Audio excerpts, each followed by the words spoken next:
The real challenge as we move into spring and summer, though, is flooding, significant flooding, particularly in the Tulare Lake Basin. The department is very focused on the entire Central Valley. A snowpack triple the size of an average year is now bringing fears of more flooding in Tulare. Fox 26 News reporter Myra Franco explains how the worst could still be ahead of us as Tulare Lake, for lack of better terms, reemerges. So Myra, how quickly is it growing? Monty, Liz, well, thanks to Martin Chavez for sharing this map with us here. The map shows a time lapse of how much the Tulare Lake Basin has grown since March 17th up to this past Saturday. The blue areas you see right here, you can see it's getting larger and covering more ground, about a span about 2 weeks. And experts say it's expected to grow a whole lot more.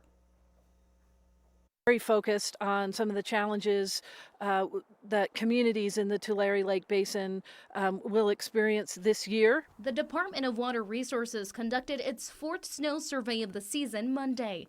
It says this snowpack melt could top every record they've ever seen since the snow sensor network was established in the 1980s. We're currently forecasting record-breaking spring snowmelt in the Tulare Lake region, which is ranging anywhere between 265% of average in the Kings River watershed, upwards to an absurdly high 422% of average for a snowmelt runoff for the Kern River watershed. Mark Graywall, an agronomist since 1979 with more than 59 years of experience in the agriculture business, lived through it in the 1983 flooding. He says he expects this one to be much worse. If it's anywhere like 83, you're going to see between 80 and 100,000 acres of farmland go underwater. And it's going to be around 200 square miles, maybe a little bit bigger.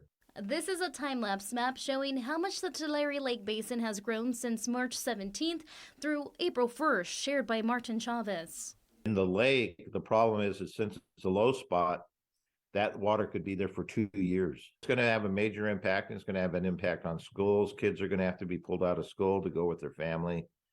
So it's going to have a trickle down. Power units, tractors, implements, all types of sales that you would normally have are not going to be available because you're not farming. So it's a very big impact to this valley. And for everyone else around the country, all the dairy cows impacted, and the feed for those cows. You've got your butter, your milk, your ice cream, your cheeses, and all of those things are going to be affected.